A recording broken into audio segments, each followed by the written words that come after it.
அஸ்ஸலாமு அலைக்கும் வரஹ்மத்துல்லாஹி வரகாத்துஹு. அல்ஹம்துலில்லாஹி ரப்பில் ஆலமீன் வ ஆகிபத்துலில் முத்தகீன் வஸ்ஸலாத்து வஸ்ஸலாமு அலா ரசூலில் முர்சலீன் அம்மா பாத்.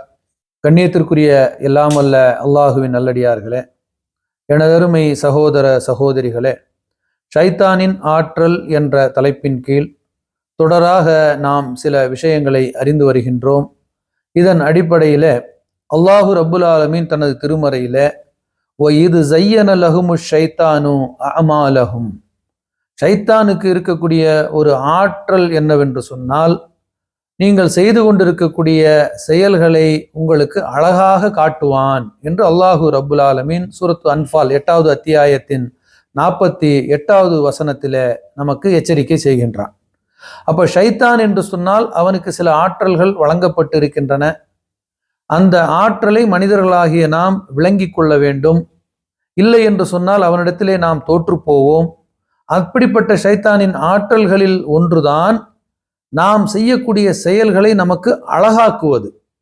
அப்ப அழகாக்கி என்ன செய்யவான் என்று சொன்னால், நமக்கு நாமே அதில் ஒரு திருப்தியை அடைந்து விடுவோம். நாம் செய்யக்கூடிய இந்த செயல் மிகவும் அழகானது, நாம் செய்யக்கூடிய இந்த செயல் மிகவும் நன்மையானது, நாம் இந்த செயலை செய்தால் அல்லாஹ்விற்கு பிடிக்கும் என்று அதை அழகாக்கி விட்டுருவோம்.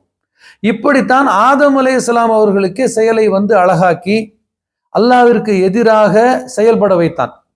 இப்படி இந்த மரத்தை நீங்கள் நெருங்காதீர்கள், இதெல்லாம் நம்ம ஆரம்பத்தில் தெளிவாக பார்த்தோம் என்று அல்லாஹ் கட்டளை இட்டாலும் ஷைத்தான் ஆகிய இப்லீஸ் என்ன செய்தான் என்று கேட்டால், ஆதம் அலைஹிஸ்ஸலாம் அவர்களுடைய சிந்தனையே குழப்பி, இந்த பழத்தை நீங்கள் சாப்பிட்டால் நீங்கள் ஒரு சிறந்த அந்தஸ்தாக மலக்குகளாக மாறிவிடுவீர்கள், இதை அல்லாஹ் விரும்பவில்லை என்று சொல்லி அல்லாஹ்வுக்கு எதிராக அவர்களுடைய சிந்தனையில் குழப்பத்தை ஏற்படுத்தி ஷைத்தான் எப்படி இறைவனுக்கு மாறு செய்தானோ, சஜிதா செய்ய மாட்டேன் என்று சொல்லி வேற என்ன தப்பு செஞ்சான்? ஷைத்தானை பொறுத்த வரைக்கும் மனிதனுக்கு சஜிதா செய்யாத காரணத்தினால் அல்லாஹுவால் சபிக்கப்பட்டான். சபிக்கப்பட்டவனாக ஷைத்தான் ஆனதற்கு காரணமே அல்லாஹ்வுடைய கட்டளைக்கு மாறு செய்ததுதான். அப்படிப்பட்ட ஒரு மாறு செய்தவராகத்தான் ஆதம் அலைஹிஸ்ஸலாம் ஆகுறாங்க. அப்ப ஆதம் அலைஹிஸ்ஸலாம் அல்லாஹ்வுடைய கோபத்திற்கு ஆளாகி சபிக்கப்பட்ட நிலைக்கு செல்லாமல் அல்லாஹ்வுடைய மாபெரும் அருளால், அல்லாஹ்வுடைய கருணையினால் அவர்கள் தௌபா செய்கிறார்கள். அப்போ ரெண்டு பேருக்கும் உள்ள வித்தியாசம் என்னவென்று சொன்னால், ஷைத்தான் தவறு செய்துவிட்டு தன்னுடைய தவறை நியாயப்படுத்த முயல்வான். மனிதர்களாகிய நாம் தவறு செய்துவிட்டு அதில் தௌபா செய்வதற்கு அல்லாஹ்விடத்திலே நாம் மீண்டு விட வேண்டும்.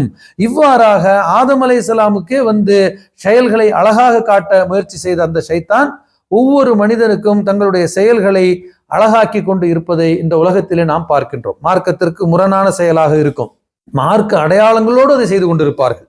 தாடி வைத்துக்கொண்டு, தொப்பியை போட்டுக்கொண்டு, இது ஒரு இஸ்லாத்தினுடைய ஒரு செயல் என்ற அடிப்படையில் ஜாதகம் பார்ப்பார்கள், ஜோசியம் பார்ப்பார்கள், சூனியம் செய்வார்கள், இறைவனுக்கு இணை வைக்கக்கூடிய அந்த தர்காக்களை நிர்வகித்து கொண்டு இருப்பார்கள்.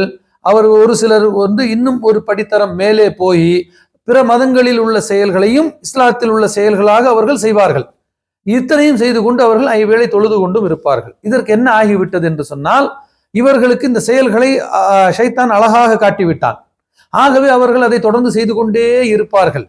இறுதியிலே அவர்கள் இதற்கான தண்டனைகளை அல்லாஹ்விடத்திலே அடையக்கூடிய ஒரு நிலை ஏற்பட்டுவிடும். ஆகவே அல்லாஹு ரப்புல் ஆலமீன் எச்சரிக்கின்றான், ஷைத்தான் உங்களுக்கு சில காரியங்களை அழகாக்கி விடுவான். எதை தவறு என்று நீங்கள் விளங்கி விட்டீர்களோ அந்த தவறை செய்வதை விட்டுவிட்டு நீங்கள் தவறே என்று விளங்காத ஒரு செயலை உங்களுக்கு செய்து வைத்து விடுவான். அதனால்தான் முஸ்லிம்களில் பெரும்பாலானவர்கள் அந்த தர்காவுக்கு செல்வது இஸ்லாத்துல உள்ள ஒரு செயலாக நினைச்சு செஞ்சுக்கிட்டு இருக்கிறாங்க. தாயத்தை போட்டுக்கொள்வது இஸ்லாத்தில் அனுமதிக்கப்பட்ட ஒரு காரியமாக, ஒரு முஸ்லிம் என்று சொன்னாலே அவனுக்கு தாடி இருக்க வேண்டும், அவனுக்கு தொப்பி இருக்க வேண்டும், கழுத்திலே ஒரு தாயத்து இருக்க வேண்டும் என்று பிற மதத்தவர்கள் நம்பக்கூடிய அளவிற்கு தாயத்துக்கும் இஸ்லாத்திற்கும் ஒரு சம்பந்தத்தை கொண்டு வந்தான். இது யார் செஞ்ச செயல்? அல்லாஹ்வுடைய தூதர் ரசூலுல்லாஹி ஸல்லல்லாஹு அலைஹி வஸல்லம் தான் உங்களுக்கு லா இலாஹ இல்லல்லாஹ்வை கற்றுக் கொடுத்தாங்க. அல்லாஹ்வுடைய தூதர் ரசூலுல்லாஹி ஸல்லல்லாஹு அலைஹி வஸல்லம் தான் முஹம்மது ரசூலுல்லாஹ் என்று ஈமான் கொள்ளுங்கன்னு கற்றுக் கொடுத்தாங்க. அப்ப அந்த அல்லாஹ்வுடைய தூதர் ரசூலுல்லாஹி ஸல்லல்லாஹு அலைஹி வஸல்லம் தாயத்தை கட்டி கொண்டிருந்தார்களா? ஏதேனும் ஒரு சஹாபாக்களுக்கு தாயத்தை கட்டி விட்டார்களா?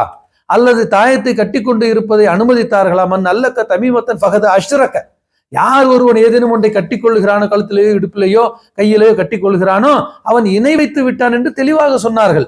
அப்ப இவ்வளவு தெளிவாக ஒரு செயல் தடுக்கப்பட்டும் அந்த செயல் இஸ்லாத்தின் பெயரால் அழகாக்கப்பட்டிருக்கிறது என்று சொன்னால் இது ஷைத்தானுடைய ஒரு சதி வேலை என்பதை நாம் சிந்திக்க கடமைப்பட்டிருக்கின்றோம். ஆகவே எனதருமை சகோதர சகோதரிகளே, ஷைத்தான் நம்மை எப்படி வழிகெடுப்பான் என்று சொன்னால், நமக்கே தெரியாத விதத்தில் நன்மை என்ற எண்ணத்தில் அந்த செயல்களை ஷைத்தான் நமக்கு செய்ய வைப்பான். ஆகவே நன்மையும் தீமையும் பிரித்து அறிவிப்பது குர்ஆன். குர்ஆனுக்கு ஒரு பேர் இருக்குது, ஃபுர்கான் என்று ஒரு பெயர் இருக்கின்றது. ஃபுர்கான் சொன்னா என்ன? நன்மையும் தீமையும் பிரித்து அறிவிப்பது. தங்கம் என்று சொன்னால் அது மஞ்சளாக இருக்கும், பளபளப்பாக இருக்கும் என்று யாரும் சொல்ல மாட்டோம். பார்க்கறதுக்கு அப்படி இருந்தாலும் அதற்கென்று ஒரு உரைகள் இருக்கும், அதுல தேய்ச்சி தான் முடிவு பண்ண முடியும். அந்த மாதிரி இஸ்லாத்திற்கு உரைக்கல் என்பது அல் குர்ஆன் வல் ஹதீஸ். குர்ஆனில் சொல்லப்பட்ட செயல்கள் எல்லாமே இஸ்லாம், ஹதீஸில் அனுமதிக்கப்பட்ட காரியங்கள் எல்லாம் இஸ்லாம். வமா ஆத்தாக்கும் ரசூலு ஃபஹுது வமா நஹாக்கும் அன்ஹு ஃபன்தஹு. அல்லாஹ்வுடைய தூதர் கொடுத்ததிலிருந்து நீங்கள் எடுத்து செயல்படுத்தினால் அது இஸ்லாமாக இருக்கும். அல்லாஹ்வுடைய தூதர் நபி ஸல்லல்லாஹு அலைஹி வஸல்லம் தடுத்ததிலிருந்து தடுத்துக் கொள்வதும் இஸ்லாத்தில் உள்ள அமல்கள் தான். ஆகவே ஷைத்தான் அழகாக காட்டியிருக்கக்கூடிய இஸ்லாத்திற்கு முரணான காரியங்களை குர்ஆன் ஹதீஸிலிருந்து விளங்கி ஷைத்தானுடைய ஆற்றலில் வழிகேட்டில் வீழ்ந்து விடாமல் எல்லாம் வல்ல அல்லாஹு ரப்புல் ஆலமீன் நம்மையும் நம்முடைய சமுதாயத்தையும் பாதுகாப்பானாக.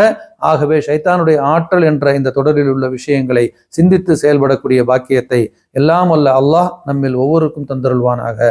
வாஹிரு தாவானா அல்ஹம்துலில்லாஹி ரப்பில் ஆலமீன். வஸ்ஸலாமு அலைக்கும் வரஹ்மத்துல்லாஹி வபரகாத்துஹு.